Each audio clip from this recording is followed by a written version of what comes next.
A few days ago, I was standing in line at a grocery store. Nothing unusual.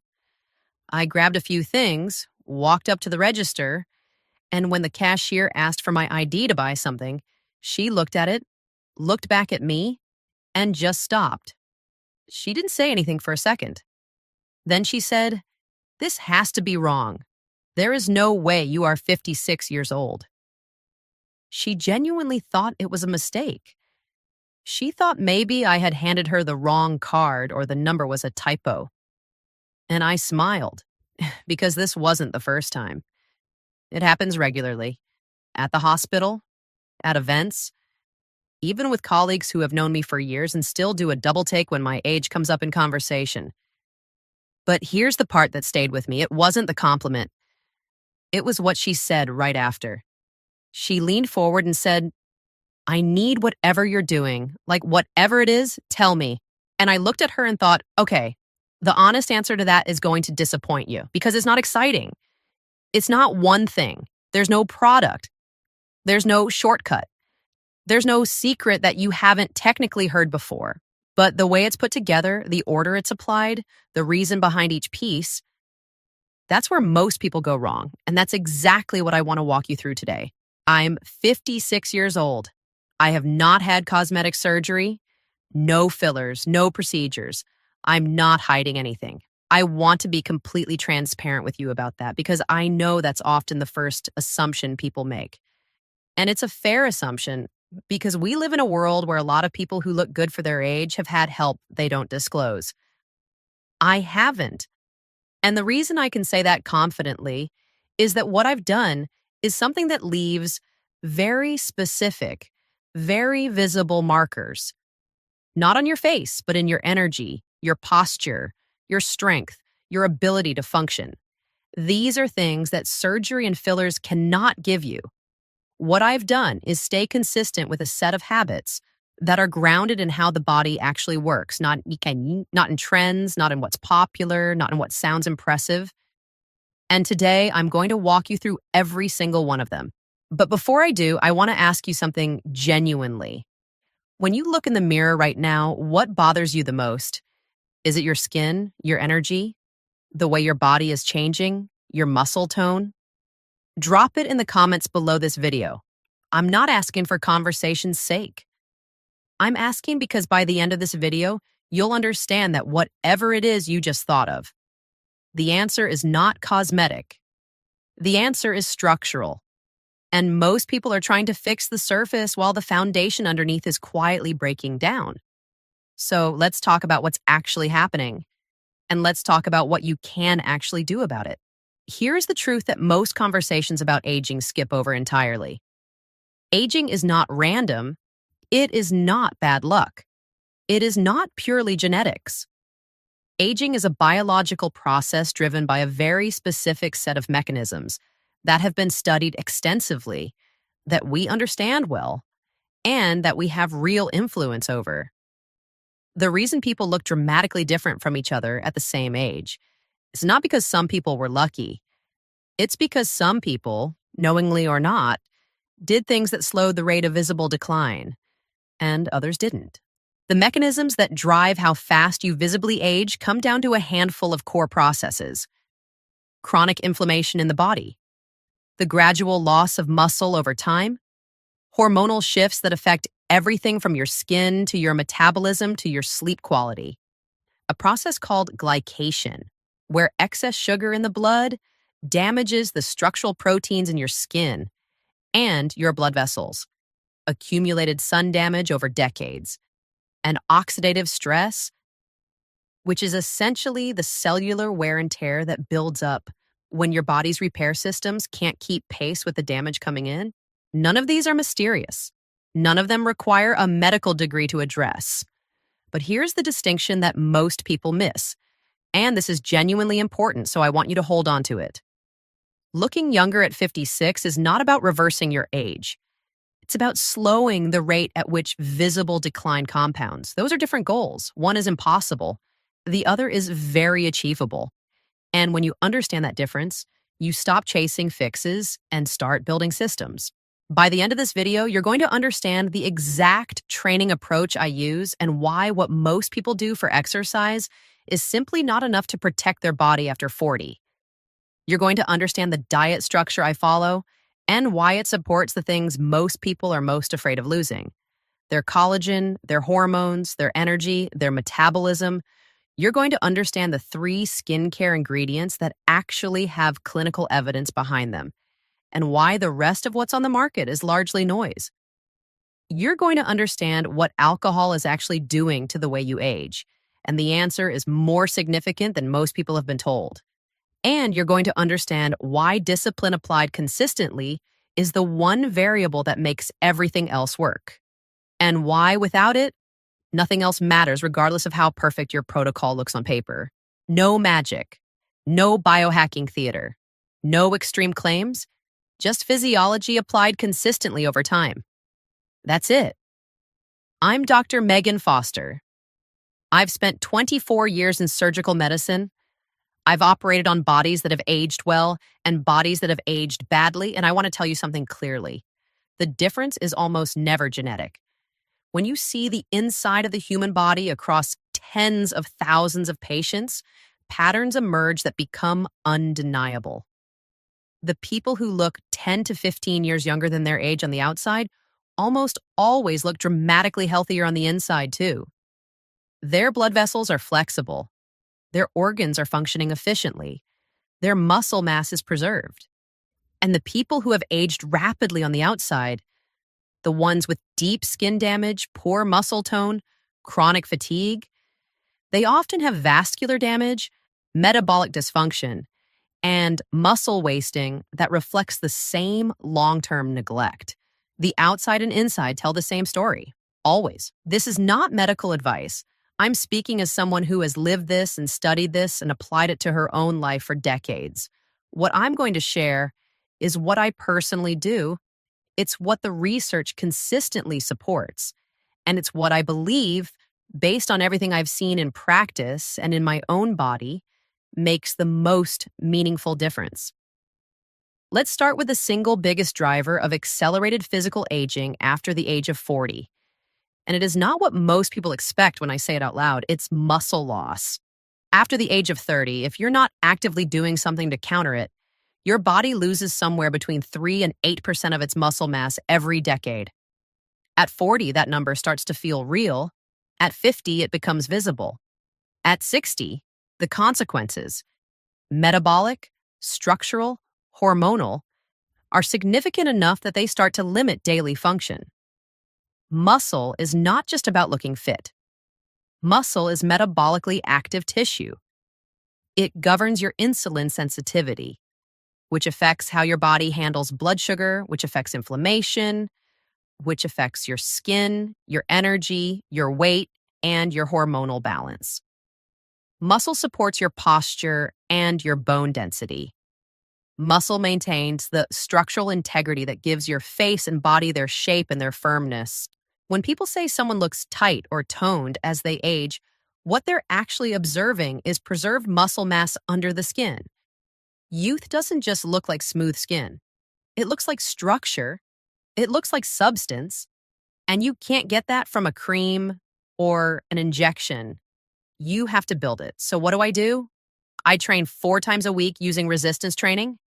Heavy, compound movements, squats, deadlifts, pressing movements, pulling movements, core stability work. These are the exercises that recruit the most muscle fibers, that create the greatest stimulus for preservation and growth, that produce the hormonal environment: testosterone, growth hormone, insulin-like growth factor, that supports the repair processes your body runs at night while you sleep. I am not doing endless cardio. Cardio has its place.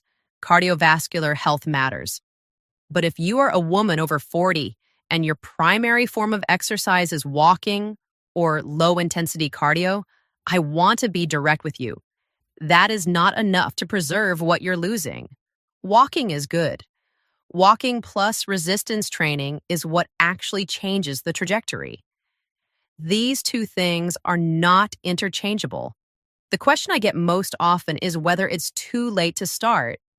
And the answer, supported clearly by research, Dom, is no. The body responds to resistance training at any age. The stimulus works at 50, at 60, at 70. The gains are smaller and they come more slowly after 50 than they did at 25. But they are real, and the preservation of what you already have is absolutely within reach regardless of when you start. Starting at 55 is better than starting at 60. Starting at 60 is better than not starting at all.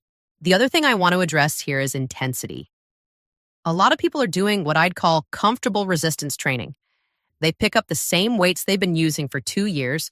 They don't push anywhere near genuine muscular effort. They go through the motions, finish in 30 minutes feeling fine, and then wonder why nothing is changing. The stimulus has to actually be challenging enough to signal to the body that the muscle is needed and must be maintained. You don't need to destroy yourself every session, but you do need to work. The mild discomfort toward the end of a challenging set is not a warning sign. It is the point. That discomfort is the signal your body needs. There's also a hormonal dimension to this that I want to address because it's directly relevant to how you look as you age. Resistance training is one of the most powerful natural stimulators of testosterone and growth hormone in both men and women. These are not just performance hormones, they are maintenance hormones. They govern your skin's thickness and elasticity, your ability to burn fat efficiently, your energy, your mood, your mental clarity, and your body's ability to recover from daily stress. As we age, the natural production of both declines. But research shows clearly that regular, challenging resistance training meaningfully slows that decline. You cannot stop it, but you can significantly reduce the rate at which it falls. And that reduction shows up on your face and in your body in ways that no supplement can replicate, because the stimulus is coming from within your own physiology rather than being imposed from the outside. 3 to 4 sessions per week. Compound movements. Progressive challenge over time. That is the structure. Everything else in this video works better because of this foundation. Remove it, and the diet, the sleep, the skincare, they're all working against a tide they cannot hold back on their own. Now let's talk about what you're eating. And I want to be clear from the start that I don't follow an extreme diet. I'm not going to tell you to eliminate entire food groups or follow a protocol that requires constant willpower to maintain. What I follow is a structure, and the goal of that structure is always the same: reduce chronic inflammation, support collagen production, maintain stable blood sugar, and give the body the raw materials it needs to repair and rebuild itself. My diet is built around fatty fish, salmon, sardines, mackerel, eggs, leafy green vegetables, olive oil, berries, legumes, minimal red meat, and almost no alcohol, which I'll come back to in detail in a moment. Why these foods specifically? Let me give you the logic without the complexity. Fatty fish are high in omega-3 fatty acids. Omega-3s directly reduce the inflammatory signals in your body. Chronic low-grade inflammation is one of the most significant drivers of accelerated aging. It damages collagen, disrupts hormonal signaling, accelerates cellular aging, and contributes to the metabolic dysfunction that shows up as weight gain around the midsection after 40. You may not feel this inflammation. Most people don't, but it's measurable in the blood and its effects are visible on the face and body over time. Eggs are one of the most complete protein sources available. They contain all the essential amino acids your body cannot produce on its own, and they're rich in specific nutrients, lutein, zeaxanthin, choline, that support eye health, brain function, and cellular integrity. If you've been avoiding eggs because of outdated concerns about cholesterol, I want you to know that the current evidence does not support that restriction for most people. Eggs are among the most nutrient-dense foods you can eat, and they're accessible and affordable, which matters for sustainability. Leafy greens are loaded with antioxidants, magnesium, folate, and vitamin K. These are the nutrients your body uses for cellular repair, for protecting against oxidative stress, and for maintaining the enzymatic processes that keep your metabolism and your hormonal systems functioning properly. If you're eating leafy greens consistently, you're doing something real. If you're not, you're missing some of the most basic building blocks of the repair cycle your body needs to run every single day. Olive oil is one of the most thoroughly studied foods in longevity research. It's rich in polyphenols that have direct anti-inflammatory effects. It also supports the absorption of fat-soluble vitamins, A, D, E, and K, which are critical for skin health, immune function, and hormonal balance. I use extra virgin olive oil as my primary cooking fat. It is simple and it works. Berries are dense with antioxidants that specifically protect against the oxidative stress that ages your skin and your blood vessels. The deeper the color, the higher the antioxidant content as a general rule. Blueberries, blackberries, raspberries, eat them regularly. Legumes, lentils, chickpeas, black beans provide fiber that feeds the beneficial bacteria in your gut. The relationship between gut health and inflammation, mood, metabolic function, and immune response is well established and growing. They also provide plant-based protein and slow-digesting carbohydrates that keep your blood sugar stable throughout the day. And blood sugar stability is something I want to spend a moment on because it gets overlooked constantly in conversations about aging. When your blood sugar spikes repeatedly and from refined carbohydrates, sugary drinks, highly processed foods, it triggers a process called glycation. Glycation is when sugar molecules bind to proteins in your body, including collagen and elastin, the structural proteins in your skin. This creates what are called advanced glycation end products, which essentially make those proteins stiff and damaged. The result is wrinkles, loss of skin elasticity, and a dull, uneven complexion that no topical product can fully fix because the damage is happening at a structural level beneath the surface. Keeping your blood sugar stable through the foods you eat is genuinely one of the most direct things you can do for how your skin looks as you age. I don't restrict, I don't count calories, I don't follow a named diet program. I follow a consistent structure, protein at every meal, mostly whole foods, minimal ultra-processed products, stable blood sugar throughout the day, and enough of the anti-inflammatory nutrients I've described to give my body what it needs to maintain itself. Consistency beats restriction every single time. An imperfect diet you follow every day outperforms a perfect diet you follow 3 weeks out of the month. Now, let me tell you about something I believe is one of the most underestimated aging accelerators in modern life, and it's something that is actively celebrated in our culture, which makes it harder to address honestly. Alcohol. I want to be measured here. I'm not making a moral argument. I'm making a physiological one. And the physiology is not in alcohol's favor when it comes to how you age. Alcohol disrupts collagen production. The liver, when processing alcohol, prioritizes that work above almost everything else. This means the normal processes your body runs, including collagen synthesis, cellular repair, blood sugar regulation, get pushed aside. Over time, and especially with regular drinking, this adds up in ways that become visible. Alcohol is a direct diuretic. It causes your body to lose water faster than usual, and chronically dehydrated skin loses elasticity more rapidly, develops fine lines more readily, and looks dull and tired. This is not subtle, it is visible, and it is cumulative. Alcohol raises cortisol, your primary stress hormone. Chronically elevated cortisol breaks down collagen, promotes fat storage, particularly around the midsection, disrupts your hormonal balance, and impairs the repair processes your body runs during deep sleep. Cortisol and youth are in direct opposition.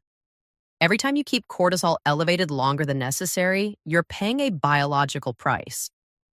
Alcohol also disrupts sleep architecture. Even a single drink significantly reduces the amount of deep restorative sleep you get. You may fall asleep easily after drinking, but the quality of that sleep is materially worse. And deep sleep is when your body does the majority of its repair work. When you consistently reduce the quality of your sleep with alcohol, you are consistently reducing the quality of your body's repair cycle night after night. And alcohol drives oxidative stress. It generates damaging molecules during metabolism that accelerate cellular aging in your skin, your blood vessels, and your organs. At 25, the body recovers from all of this relatively quickly. At 56, it doesn't. The cumulative cost becomes visible over decades. I see it clearly in patients. I've seen people who drink moderately but consistently look 10 years older than their biological age should suggest, not because of the amount they're drinking on any given occasion, but because of the compounding damage over years. Almost no alcohol. That is my personal choice, and it is a deliberate one based on what I know about the physiology. I'm not telling you it has to be yours, but if you're asking what I do, and you are, that's part of the honest answer. Let's talk about skin now, because this is where most people are spending the most money and getting the least return. The skincare market is enormous, and the vast majority of what's sold in it is marketing. There are thousands of products with impressive sounding ingredients, beautiful packaging, and clinical sounding claims that are backed by very little actual evidence. I'm not going to wade through all of that. I'm going to tell you the 3 ingredients that have clear, well-established evidence behind them and that I personally use. Everything else is secondary at best and irrelevant at worst. Glycolic acid, retinol, and tretinoin. Retinol and glycolic acid is an alpha hydroxy acid. It works by gently dissolving the bonds between dead skin cells at the surface, allowing them to shed more effectively. This improves texture, reduces the appearance of fine lines, addresses uneven pigmentation, and increases the skin's ability to absorb other active ingredients you're applying afterward. It's particularly effective for mature skin because the natural rate of cell turnover slows significantly with age, and glycolic acid helps compensate for that slowdown directly.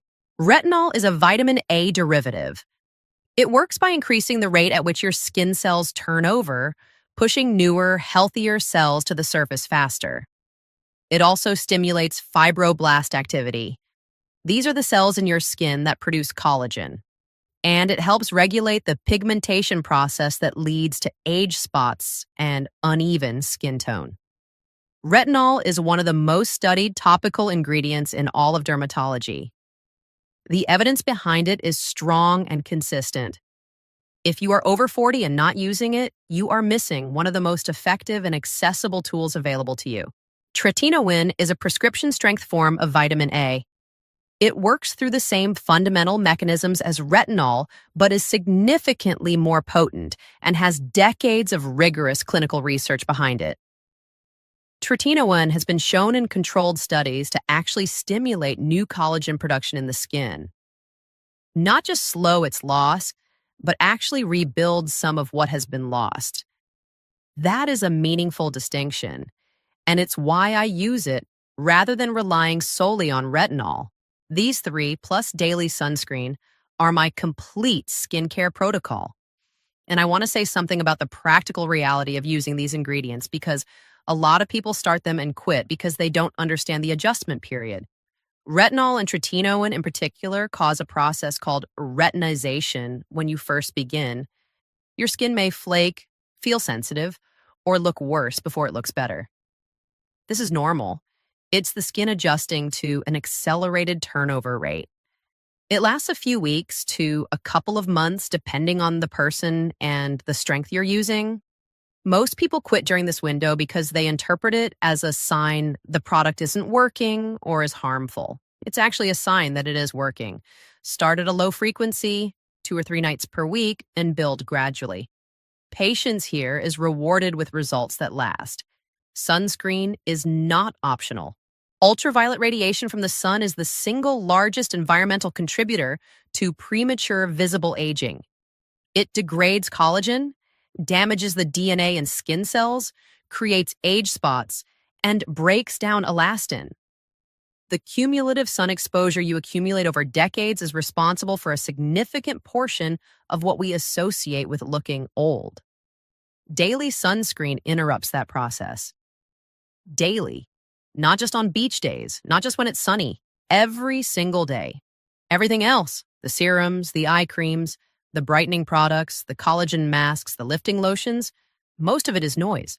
Some of it provides short-term hydration or a pleasant texture, but none of it reaches the structural level where real change happens. Invest in the 3 ingredients I have described. Be consistent with them over months and years. Use sunscreen every single day. That is what works. Before I get to the final point, which is the one that ties all of this together and which I believe is the real reason some people look dramatically younger than their age, I want to mention that I've put together a complete longevity guide that covers everything we're discussing today in a structured week-by-week format. It's in the description below. If you want the full training split, the meal structure, the exact recovery timing, and the skin protocol written out clearly so you can follow it rather than just understand it, that's where it all lives. It's designed for people who want a repeatable system rather than bursts of motivation that don't lead anywhere lasting. The link is in the description. Now, sleep. Sleep is the one thing people consistently know they're not doing well enough and continue to underinvest in, often because it doesn't feel like it has a direct visible cost. The cost is just deferred, and when it shows up across multiple systems all at once. During the deep stages of sleep, specifically during slow wave sleep, which occurs primarily in the first half of the night, your body releases the majority of its daily growth hormone. Growth hormone in adults governs cellular repair, fat metabolism, the regeneration of collagen in your skin, and the maintenance of muscle tissue. When you consistently get insufficient deep sleep, growth hormone output falls, and the repair cycle your body needs to run every night gets cut short. You wake up with less done. And the deficit accumulates. Chronic sleep deprivation raises cortisol. We've already established what cortisol does. It breaks down collagen, promotes fat storage, disrupts hormonal balance, and accelerates the visible signs of aging. Short sleep and high cortisol create a compounding loop that is genuinely difficult to interrupt without addressing the sleep problem first. Sleep deprivation also impairs insulin sensitivity, which means your blood sugar is harder to regulate, which circles back to the glycation issue I described earlier. The damage links across systems. Nothing about how your body ages operates in isolation, and the skin itself repairs overnight. The rate of cell division in the skin peaks during sleep. The skin's ability to absorb the active ingredients in your skincare products increases significantly at night. The retinol and tretinoin you apply before bed work measurably harder when you sleep well than when you don't. If you're applying these products consistently but sleeping 5 or 6 fragmented hours, you are undermining the very products you're relying on. 7 to 9 hours, consistent timing, meaning you go to sleep and wake up at roughly the same time every day, including weekends. A dark, cool environment. No alcohol in the hours before bed. No bright screens in the final hour before sleep. These are not complicated. They require no money. They require only the decision to treat sleep as a priority rather than as a variable you adjust based on everything else in your schedule. I treat sleep as a non-negotiable. Not because I'm rigid, but because I understand what it does. Once you genuinely understand what deep sleep is doing for your body every single night, the hormones it releases, the repairs it runs, the damage it processes, choosing to shortchange it becomes a much harder decision to make casually. Now I want to bring something together because we've talked about a lot of individual components. And I want to address a pattern I see consistently, not in extreme behavior, but in normalized behavior that compounds over decades. Habits that are accepted, normalized, and collectively practiced are the hardest ones to examine honestly, because examining them puts you at odds with the people around you. Social drinking is the clearest example, but the broader pattern is this. The people who age most visibly in their 50s and 60s are often not doing anything dramatically wrong in any single area. They're doing a lot of things moderately wrong, consistently, over a very long period of time. They're sleeping slightly less than they need. They're drinking more than is physiologically ideal for their skin, their hormones, and their recovery. They're exercising inconsistently. They're eating in ways that cause low-grade inflammation they can't feel day to day. And they're doing all of this inside a social environment that treats it as completely normal, expected, and acceptable. The cumulative effect of moderate, consistent damage over decades is far greater than most people have calculated. This is the thing that's hard to visualize until you can see it clearly in the faces and bodies of people you know who made different choices and who are aging noticeably differently as a result. I'm not asking you to become isolated or extreme. I'm asking you to be honest about what you're doing habitually, not occasionally, and what the long-term effect of those habits looks like 10 or 20 years from now. Because the habits you have today are producing the face and body you'll have at 70. That is not a threat, it's a fact. And it's also an opportunity. Here is the final point, and it is the most important thing I will say in this entire video. The real reason some people look 15 years younger than their age at 56 is not the specific foods they eat. It's not the skincare ingredients they use. It's not even the training protocol. It's consistency. Applied over years, not months, years. This sounds simple. It's not. It is actually the hardest part of all of this, because consistency means that the habits you're building today have to be habits you're still following 3 years from now, 5 years from now, 10 years from now. Not because you're forcing yourself through willpower every single day, but because you've built systems and rhythms and structures that make those habits your default state rather than your aspiration. Most people are disciplined in cycles. 3 weeks of focus, then back to old patterns. 2 months of effort, then burnout. A good stretch of eating well, followed by a period of whatever is convenient and familiar. And the problem with cycling in and out of discipline is that aging doesn't cycle. Aging is continuous. The damage accumulates whether or not you're paying attention to it. And every time you break rhythm and then restart, you're not returning to where you were before. You're returning slightly further behind. I want to be honest about what makes consistency hard, because I think most conversations skip this part and go straight to motivation, which isn't actually the problem for most people. Motivation is not the issue. Almost everyone has motivation. The issue is that motivation is emotional and emotions fluctuate. Motivation spikes when you watch a video like this one. It spikes when you step on a scale or catch yourself in a photo. It drops when life gets complicated, when you're tired, when social situations create friction. Building your habits on motivation is like building a house on weather. It works when conditions are good and falls apart when they're not. What actually sustains consistency is systems, scheduled training sessions that don't require a decision to be made each morning, a food environment in your home that makes eating well the path of least resistance, sleep routines that are boring and fixed and non-negotiable. The goal is to remove the daily decision as much as possible because willpower is finite. When your habits are structured as decisions you have to make every day, they fail. When they're structured as defaults, as just what you do on Tuesday morning, just what's in your refrigerator, just when you go to sleep, they become sustainable. This is what I mean when I say that the people who age the best are not necessarily the most motivated people. They are the people who built the right defaults and then stopped fighting themselves about it. The discipline became the system. The system became the routine. The routine became the decade of results that shows up in how they look at 56. What preserves biological youth is stability. Stable muscle stimulus over years. Consistent protein intake. Steady sleep cycles. Controlled blood sugar. Regular, deliberate recovery. These things, maintained not perfectly but consistently over years, produce results that no single intervention, no supplement, no procedure, no perfect month ever will. The woman at the grocery store was looking for a product, a procedure, a protocol she could start Monday and feel the results of by Friday.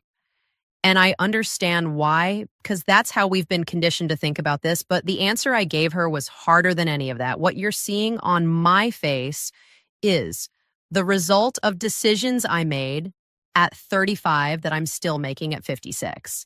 That's the thing that's genuinely hard to market. That's the thing that's hard to sell, but it's also the only thing that actually works at this level.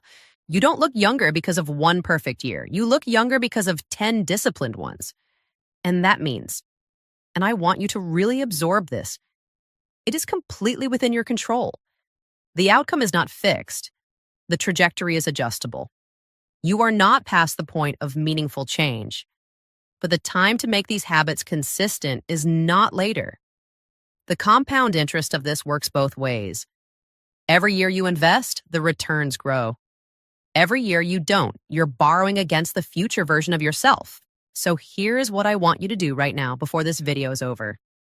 Think about the one habit you know. Honestly, if you're being real with yourself, is aging you faster than it should. Not the one you want to talk about. The real one. The one you already know. Put it in the comments, because that's where actual change starts. With the honesty of naming the thing clearly instead of keeping it in the comfortable, vague background of intentions you haven't acted on yet. This channel exists for one reason: to give you science-based, practical, honest information about longevity without extremes, without theater, without selling you things that don't work. If that's what you're here for, subscribe. There's a lot more of this coming, and I'll see you in the next one.